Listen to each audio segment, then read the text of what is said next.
जय श्री राम दोस्तों, मैं हूं पारुल और एक बार फिर आप सबका स्वागत है लेट्स कैलकुलेट पर। हम जैसा कि आप सब जानते हैं, आई होप आप सब अच्छे होंगे और कंटिन्यू वीडियो में बने रहिए ताकि कोई कॉन्सेप्ट कोई टॉपिक छूट ना जाए। कंटेंट एकदम प्योर होने वाला है, जो ज़रूरी है वही होने वाला है, फालतू का कुछ नहीं होगा। चलिए अब बात करते हैं एक्सरसाइज 1D की। 1C तक हम कंप्लीट कर चुके हैं। फर्स्ट क्वेश्चन है define rational number, irrational number और रियल नंबर। चलिए सबसे पहले डेफिनेशन ही देख लेते हैं। भाई रेशनल नंबर क्या होता है? एक फ्रैक्शन होता है जो कि फॉर्म में होता है P/Q की, जहाँ Q जो है वो 0 नहीं होना चाहिए। कुछ एग्जाम्पल्स हमने लिए भी हैं। 2/3 है, 2/5 है, 1/2 है एंड 0/1 यानी 0/1। 0 भी क्या है? हमारा एक रेशनल नंबर है। चलिए अब बात करते हैं इरेशनल नंबर की। भाई इरेशनल होता क्या है? A fraction in the form of P/Q where Q can be anything but not a positive integer. भाई अगर पॉजिटिव इंटीजर हो जाएगा हमारा Q तो वो रेशनल बन जाएगा, और पॉजिटिव इंटीजर के अलावा जो भी होगा वो सब इरेशनल नंबर होंगे। अंडर द रूट होगा, माइनस होगा और डेसिमल, मतलब डेसिमल तो खैर नहीं होगा इसमें। इंटीजर नहीं होना चाहिए, बस पॉजिटिव इंटीजर, उसके अलावा कुछ भी हो चलेगा, वो क्या होगा? इरेशनल होगा। अब आ जाइए रियल नंबर्स पे। By real numbers, these are the group or set of all possible rational and irrational numbers that can exist on the continuous one-dimensional number line. By single dimensional number line यानी रेखीय संख्या की जो पक्ति होती है, जो रेखीय पक्ति होती है संख्याओं की, उस पर जब हम दर्शाते हैं इन संख्याओं को, रियल नंबर्स हैं ये, उनको दर्शाया जा सकता है। ये अपने आप में इंटीजर होता है, 0 से शुरू होता है, और मैथ की बेसिक कैलकुलेशन जो स्टार्ट होती है वो इन्हीं से शुरू होती है। और दूसरा पॉइंट एक और है इसमें, they include whole numbers, natural numbers और integers, decimals and composing virtually any number used in daily calculations, extending imaginary number, excluding sorry। तो क्या कह रहा है ये कि जो एक्सक्लूडिंग है इमेजी नंबर्स, सिर्फ इमेजिनरी नंबर्स को एक्सक्लूड नहीं करेगा ये, बाकी जितने भी तरह के नंबर्स होंगे वो सब रियल नंबर के अंदर आने वाले हैं। ठीक है बच्चों, समझ आया? रियल नंबर यानी जिन कैलकुलेशंस के लिए, जब कैलकुलेशंस के लिए हम जिन नंबर्स को यूज़ करते हैं वो रियल नंबर्स होते हैं। इंटीजर्स जिन्हें हम कहते हैं, पूर्णांक जिन्हें हम कहते हैं, इन्हीं को हम वास्तविक संख्याएं भी कहते हैं। वास्तविक संख्याएं ही होती हैं, जो सारे इंटीजर्स होते हैं वो सब वास्तविक संख्याएं होती हैं। और ये कहाँ से शुरू होती हैं? 0 से शुरू होती हैं। और नेचुरल नंबर्स भी इन्हीं के अंदर आते हैं, रेशनल नंबर्स भी इन्हीं के अंदर आते हैं। ठीक है, चलिए आगे बढ़ते हैं। अब कह रहा है भाई classify the following numbers as rational और इरेशनल नंबर। ठीक है, हमें बताना है जो गिवन नंबर्स हैं इनमें रेशनल और इरेशनल कौन सा है। सबसे पहले दिया 22/7। भाई 22/7 क्यू कंपेयर करेंगे, क्यू क्या है? हमारा 7 है, और जो कि 0 नहीं है, तो ये क्या हुआ? हमारा रेशनल नंबर। अब हमने लिया है दूसरा, हमने क्वेश्चन लिया है फोर्थ पार्ट है इसका, क्वेश्चन नंबर 2 का। 3.142857 के ऊपर बार है, यानी ये जो पूरा पैराग्राफ वो है, पूरा ग्रुप है डिजिट्स का 142857, ये पूरा का पूरा बार होने का मतलब है कि ये पूरा रिपीट हो रहा है कैलकुलेशन में। डिवाइड का जब हम करेंगे तो ये पूरा का पूरा रिपीट हो रहा है। चलिए पहले या तो इसको पॉइंट को हटा लीजिए मल्टीप्लाई करके जितना डिजिट्स हैं, और या फिर डायरेक्ट हम इसे देख लेंगे, क्योंकि जब तक ये रिपीट हो रहा है तो ये क्या है भाई? हमारा रेशनल नंबर। क्योंकि रेशनल नंबर जो है हमारा टर्मिनेटिंग भी होता है और नॉन टर्मिनेटिंग भी होता है, लेकिन सिर्फ उसमें क्या देखना होता है कि नीचे जो है, जो डिवाइड में है, जो अपॉन में है, जो क्यू है, वो नेगेटिव नंबर ना हो या 0 ना हो। तो यहाँ 0 तो नहीं है। ठीक है, चलिए तो ये है हमारा रेशनल नंबर। अब चलिए बात करते हैं क्वेश्चन नंबर 9, इसी का है। √21। अब भाई √21 है तो उसके अपॉन में हम 1 लिख सकते हैं, है ना? 1 तो हो गया, ये तो ठीक है, लेकिन ये ऊपर क्या आ गया? ये तो इंटीजर नहीं आया, तो इसलिए ये क्या हो गया? इरेशनल नंबर हो गया। अब ये देखिए 3 की पावर 1/3, ये भी इरेशनल हो गया। चलिए, क्योंकि power should be N integer. Power क्या होना चाहिए? इंटीजर हो। भाई पावर क्या होनी चाहिए? एक इंटीजर होनी चाहिए, ना कि फ्रैक्शन होनी चाहिए। तो ये भी क्या हो गया? हमारा इरेशनल हो गया। अब कह रहा find a rational number find a rational number in between √2 and √3। सबसे पहले भाई √3 और √2 के मान निकाल लीजिए, दोनों को डिवाइड करके, दोनों को सॉल्व करके ऐड करके 2 से भाग कर दीजिए। ये आ गया 1.55 और 1.5 को हम क्या लिख सकते हैं 3/2। ये आ गया रेशनल नंबर। ये तो बात हुई जब एक ही रेशनल नंबर निकालना हो। अब अगर एक से ज़्यादा निकालने हो तो उसके लिए एक अलग मेथड है, वो जब क्वेश्चन आएगा तब हम उसके बारे में बात करेंगे। चलिए आगे बढ़ते हैं। भाई ये आ गया question number 4। Prove that √6 is an irrational number. √6 क्या है, एक इरेशनल नंबर उसने हमें दिया है। तो भाई इफ़ पॉसिबल हम सॉल्यूशन क्या लेके चलेंगे, हम मान के चलेंगे। भाई हम क्या है, हमें जो चीज़ चाहिए वो नहीं हम मानेंगे, जो हमें प्रूव करनी है हम उसका जस्ट अपोजिट लेके चलेंगे। तो हमें कहा है कि इरेशनल प्रूव करो, तो हम लेके चलेंगे कि ये रेशनल है। ठीक है।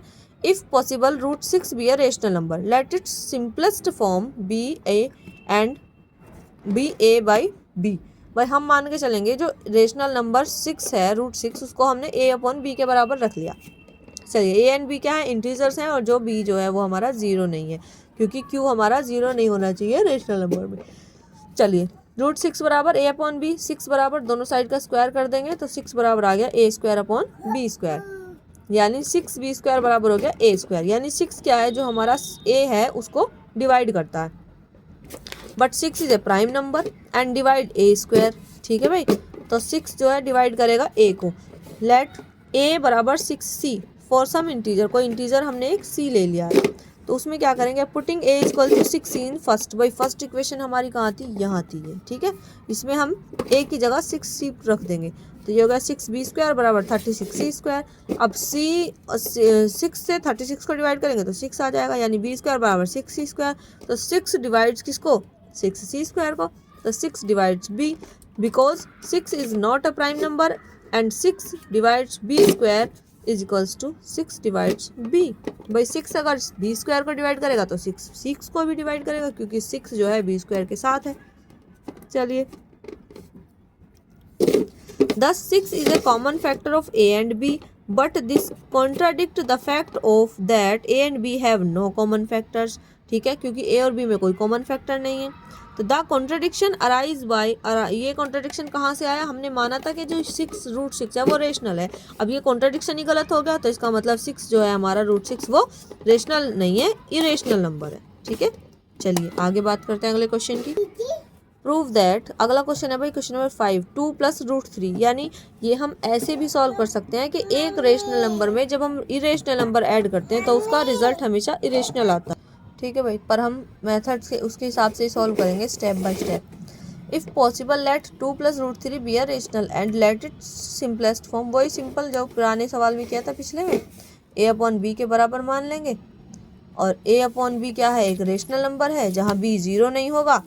चलिए अभी आ गया हमारा 2 + √3 बराबर a/b, तो √3 बराबर a/b माइनस के 2। तो जो अब क्या है, जहाँ a/b क्या है हमारा रेशनल नंबर है। चलिए a - 2b/b हो जाएगा ये। ठीक है, तो ये क्या हुआ हमारा रेशनल नंबर। तो difference of rational and rationals is rational. भाई दो रेशनल नंबर्स का डिफरेंस क्या होता है, हमेशा रेशनल होता है। √3 इज रेशनल फ्रॉम इक्वेशन 1, क्योंकि √3 क्या है, एक रेशनल हम मान के चले हैं।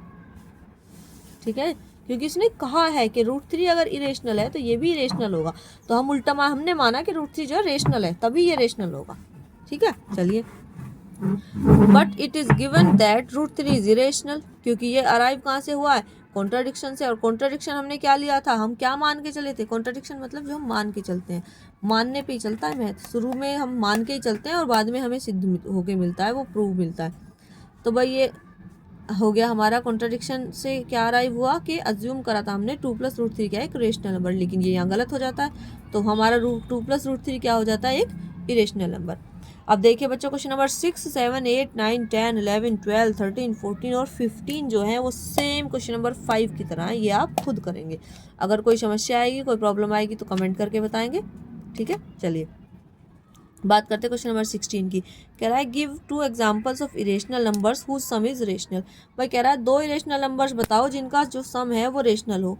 ये होता है, वैसे ये सही सच बात है कि जो 2 रेशनल नंबर्स होते हैं उनका जो सम होता है वो हमेशा रेशनल होता है, लेकिन जो 2 इरेशनल नंबर्स होते हैं उनका सम जो है रेशनल भी हो सकता है और इरेशनल भी हो सकता है। चलिए अब पहला इनमें लिखा भाई अगर हम स्टैंडर्ड फॉर्म लेके चलते हैं, स्टैंडर्ड फॉर्म मानी हमने a प्लस रूट बी एक इरेशनल हो गया, a माइनस रूट बी एक इरेशनल हो गया, दोनों को ऐड करेंगे रूट बी से रूट बी कैंसिल हो जाएगा, तो 2b हमारा रेशनल नंबर मिल जाएगा। बट हमें करना क्या है, न्यूमेरिक फॉर्म में, एग्जाम्पल फॉर्म में, तो 2 प्लस रूट 3 हमने मान लिया एक इरेशनल, दूसरा मान लिया 2 माइनस के रूट 3, दोनों को जोड़ दिया, रूट 3 से रूट 3 कैंसिल, आंसर आ गया 4। और 4 क्या है हमारा, एक इंटीजर है और उसके अपॉन में 1 हम लिख देंगे तो ये बन जाएगा रेशनल नंबर। बहुत ही आसान है, थोड़ा सा ध्यान देने की जरूरत है, कुछ भी नहीं है, बस चीज़ें याद रखो, सवाल हो जाएंगे। आगे देखिए, give 2 examples of irrational whose product is rational. भाई जिनका प्रोडक्ट जो है वो रेशनल हो, ऐसे 2 इरेशनल दो। भाई दो यही सेम ऊपर वाले क्वेश्चन से ही ले लिए दोनों, मल्टीप्लाई कर देंगे, ए स्क्वायर माइनस बी स्क्वायर हो जाएगा, 2 दूनी 4, रूट 3 का स्क्वायर 3, 4 माइनस 3 1, आ गया रेशनल। चलिए आगे चलते हैं। अब बात करें क्वेश्चन नंबर 17। भाई क्वेश्चन नंबर 17 में इसने क्या दिया, state whether the given statements are true और फॉल्स। भाई ट्रू और फॉल्स बताना। भाई sum of 2 rationals is always rational, सही हो बात है, 2 रेशनल्स का सम जो है वो हमेशा ट्रू रेशनल होता है, और जो 2 रेशनल्स का प्रोडक्ट जो है वो भी हमेशा ट्रू होता है। देखिए क्वेश्चन नंबर 2 में भी यही बात कही है। भाई sum of 2 irrationals is always irrational, गलत होता है। जो 2 इरेशनल्स का सम होता, अभी हमने प्रूव किया है कि 2 इरेशनल्स का सम क्या है, रेशनल है, ठीक है, तो ये गलत है। The product of 2 rational is always irrational, नहीं, 2 इरेशनल्स का जो प्रोडक्ट है वो रेशनल भी हो सकता है, और प्रोडक्ट जो है वो इरेशनल भी हो सकता है, और सम भी रेशनल हो सकता है, इरेशनल भी हो सकता है। चलिए question number 5, the sum of 2 rational and irrational is always irrational. बिल्कुल सही बात है, जब रेशनल में इरेशनल को जोड़ेंगे तो हमेशा आंसर इरेशनल आएगा, और मल्टीप्लाई में भी यही होगा। जब किसी रेशनल नंबर में हम इरेशनल नंबर की मल्टीप्लाई करते हैं तो हमें आंसर में हमेशा, रेस्पॉन्स में हमेशा इरेशनल मिलता है। चलिए बच्चों, keep working hard, keep practicing, तभी मैथ ईजी होगी। अगले आने वाले वीडियो में मिलते हैं। लास्ट तक बने रहने के लिए बहुत बहुत धन्यवाद। और वीडियो अच्छी लगी हो तो प्लीज़ लाइक करना, शेयर सब्सक्राइब आप कर ही देंगे। ज़्यादा से ज़्यादा बच्चों को जोड़ने की कोशिश कीजिए ताकि कुछ और बच्चे हैं हों जिनकी हेल्प हो जाए। भाई अच्छी बात है ना कि एक ही वीडियो से ज़्यादा बच्चे पढ़ सकें, उनको हेल्प हो सके पढ़ाई में। और अंत तक हम बने ही रहेंगे, सेशन के लास्ट तक इस बार हम चलने वाले हैं, और ट्राई करेंगे कि day by day, per day हम वीडियो लेकर आएँ ताकि आप कंटिन्यूसली हमारे साथ जुड़ पाएँ। चलिए मेहनत करते रहिए, पढ़ते रहिए, क्योंकि पढ़ाई ही है जो जीवन में कभी कम नहीं होती है, हमेशा बढ़ती है। क्योंकि सीखने की ना कोई उम्र होती है ना कोई समय होता है, जब मन चाहो तब हम सीख सकते हैं, और सीखना जीवन पर्यंत चलता है, जीवन पर्यंत हमें सीखते रहना चाहिए कुछ ना कुछ। इससे कोई फ़र्क नहीं पड़ता कि हम किससे सीख रहे हैं, अपनी सोसाइटी से, अपने दोस्तों से, अपने फ्रेंड, माता पिता से, अपने कलीग से, जिससे जो सीखने का मौका मिले सीखते रहिए। चलिए बहुत बहुत धन्यवाद लास्ट तक बने रहने के लिए। अगले वीडियो में मिलते हैं। जय श्री राम।